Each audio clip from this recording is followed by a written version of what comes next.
Hi friends, ഇന്ന് നമുക്ക് വളരെ ടേസ്റ്റി ആയിട്ടുള്ള എഗ് ബിരിയാണി തയ്യാറാക്കാം.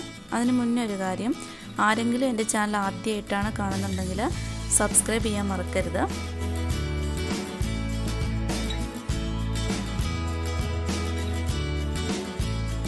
നമുക്ക് തയ്യാറാക്കാനായിട്ട് തുടങ്ങാം. ഞാനിവിടെ 2 കപ്പ് കൈമ റൈസാണ് എടുത്തിരിക്കുന്നത്. ബർദ്മാൻ റോസ് എന്ന ബ്രാൻഡ് ഉപയോഗിക്കുന്നത്. നല്ല ഫ്ലേവറുള്ള റൈസാണ്. കിട്ടുന്നുണ്ടെങ്കിൽ നിങ്ങൾ ഇത് തന്നെ ഉപയോഗിക്കാനായിട്ട് ശ്രമിക്കുക. 5 മുട്ട എടുത്തിട്ടുണ്ട്. ഇനി നമുക്ക് മസാല തയ്യാറാക്കാനുള്ള സാധനങ്ങൾ എന്തൊക്കെയാണെന്ന് നോക്കാം.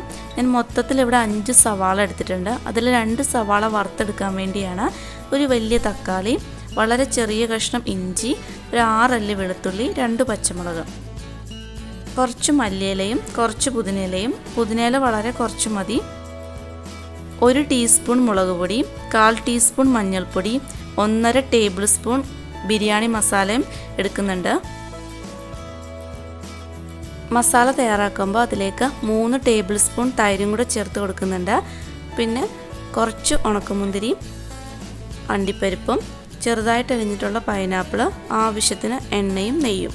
ആദ്യം നമുക്ക് മുട്ടയൊന്ന് പുഴുങ്ങിയെടുക്കാം.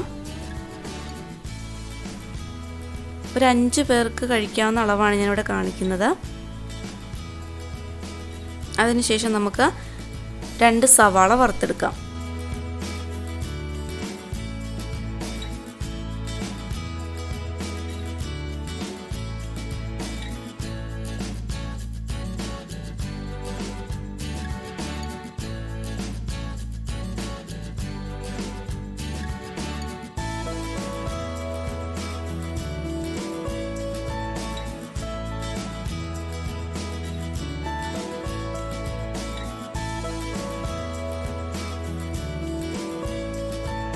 ഇനി വറുത്തെടുത്തിട്ടുള്ള സവാള ഒരു പാത്രത്തിലേക്ക് മാറ്റാം.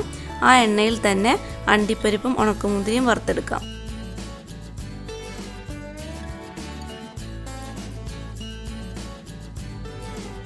അരി നന്നായി കഴുകിയ ശേഷം ഒരു 20 മിനിറ്റ് കുതിർത്ത് വയ്ക്കാം. നമുക്കിനി മസാല തയ്യാറാക്കാനായിട്ട് തുടങ്ങാം. അതിനായിട്ട് ഞാനൊരു കുക്കറിലാണ് മസാല തയ്യാറാക്കുന്നത്. 2 ടേബിൾ സ്പൂൺ നെയ്യ് ചേർത്ത് കൊടുക്കാം.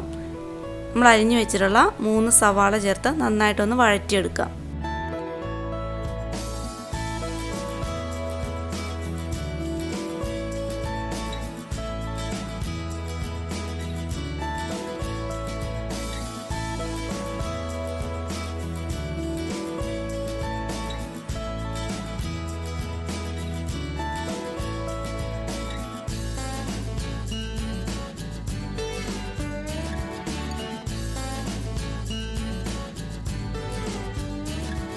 ഇനി സവാളയിലേക്ക് ആവശ്യത്തിനുള്ള ഉപ്പും കൂടെ ചേർത്ത് കൊടുക്കുന്നുണ്ട്.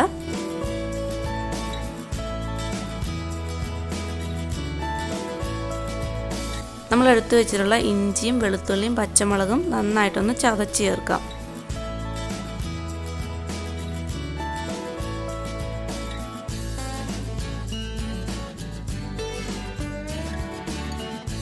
നന്നായിട്ട് വഴണ്ടി വന്നതിന് ശേഷം 1/4 ടീസ്പൂൺ മഞ്ഞൾപ്പൊടിയും, 1.5 ടീസ്പൂൺ ബിരിയാണി മസാലയും, 1 ടീസ്പൂൺ മുളക് പൊടിയും ചേർത്ത് നന്നായിട്ടൊന്ന് മൂപ്പിച്ചെടുക്കാം.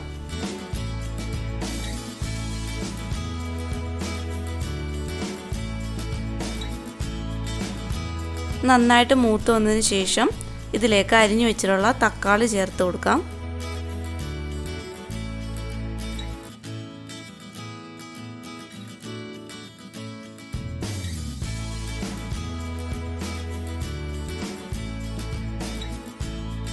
ഇതിൻ്റെ ഒപ്പം തന്നെ കുറച്ച് മല്ലിയിലയും പുതിനയിലയും ചേർത്ത് നന്നായിട്ടൊന്ന് വഴറ്റിയെടുക്കാം.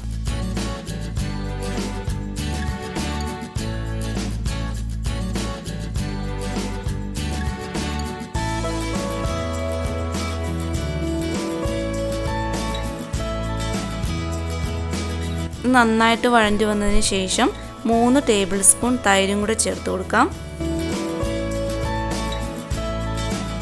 ഒരു 5 മിനിറ്റ് നന്നായിട്ടൊന്ന് യോജിച്ച് വരട്ടെ.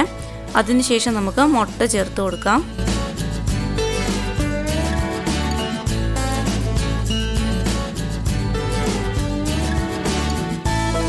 മുട്ടയും കൂടെ ചേർത്ത് കൊടുത്തതിന് ശേഷം ഒരു 10 മിനിറ്റ് ലോ ഫ്ലെയിമിൽ ഒന്ന് കുക്ക് ചെയ്തെടുക്കാം. നമുക്ക് റൈസ് തയ്യാറാക്കാനായിട്ട് തുടങ്ങാം. അതിനായിട്ടൊരു പാത്രത്തിലേക്ക് 1 ടീസ്പൂൺ നെയ്യ് ചേർത്ത് കൊടുക്കാം. നെയ്യ് ചൂടായതിന് ശേഷം ഒരു ചെറിയ കഷ്ണം പട്ട, 3 ഏലക്ക, ഒരു തക്കോലം, ഒരു 5 ഗ്രാമ്പും ഒരു ബേ ലീഫും കൂടി ഇട്ട് നന്നായിട്ടൊന്ന് മൂപ്പിച്ചെടുക്കാം.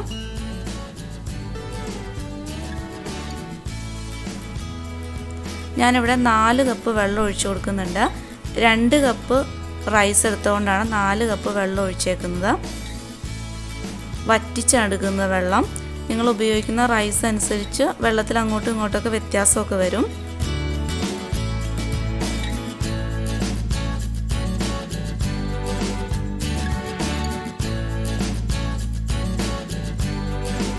ഈ റൈസിലേക്ക് ആവശ്യത്തിനുള്ള ഉപ്പും കൂടെ ചേർത്ത് കൊടുക്കാം.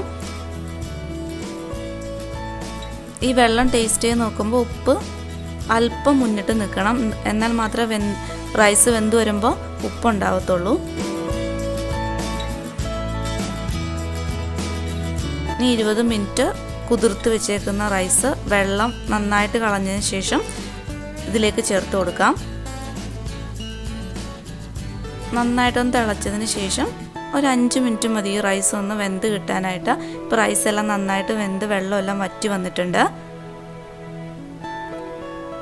നമുക്കിനി ദം ഇടാനായിട്ട് തുടങ്ങാം. ഞാൻ ഈ മസാല തയ്യാറാക്കി അതേ പാത്രത്തിൽ തന്നെയാണ് ദം ചെയ്യുന്നത്. പകുതി മസാല നമുക്കെടുത്ത് മാറ്റാം.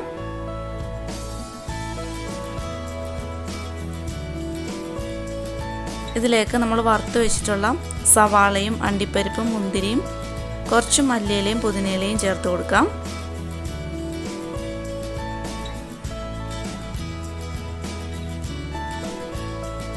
ചെറിയ കഷ്ണങ്ങളായിട്ട് അരിഞ്ഞിട്ടുള്ള പൈനാപ്പിളും കൂടെ ചേർക്കുന്നുണ്ട്.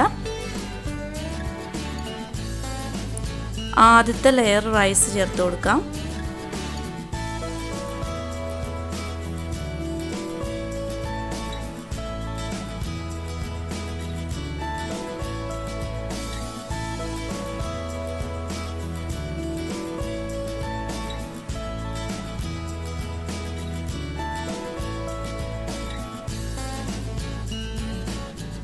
നമ്മൾ നേരത്തെ ചെയ്ത പോലെ തന്നെ വറുത്ത് വെച്ചിട്ടുള്ള അണ്ടിപ്പരിപ്പും മുന്തിരിയും കുറച്ച് മല്ലിയിലയും പുതിനയിലയും അരിഞ്ഞു വെച്ചിട്ടുള്ള പൈനാപ്പിളും കൂടെ ചേർക്കുന്നുണ്ട്.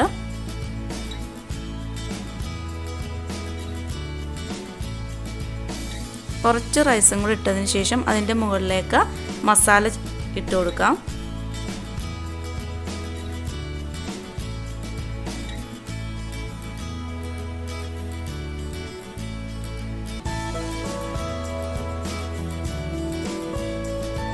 അതിൻ്റെ മുകളിലേക്ക് റൈസ് ചേർത്ത് കൊടുക്കുകയാണ്.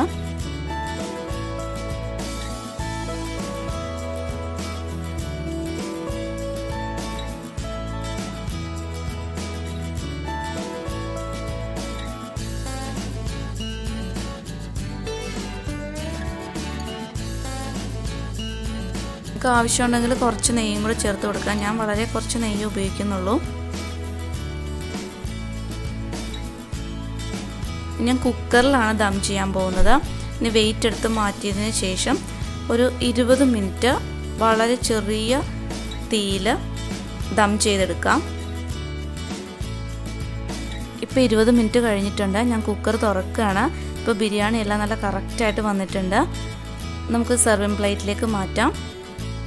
എല്ലാവരും ട്രൈ ചെയ്ത് നോക്കണം. വീഡിയോ ഇഷ്ടമായിട്ടുണ്ടെങ്കിൽ ഷെയർ ചെയ്യാനും സബ്സ്ക്രൈബ് ചെയ്യാനും ലൈക്ക് ചെയ്യാനും കമൻറ്റ് ചെയ്യാനും മറക്കരുത്.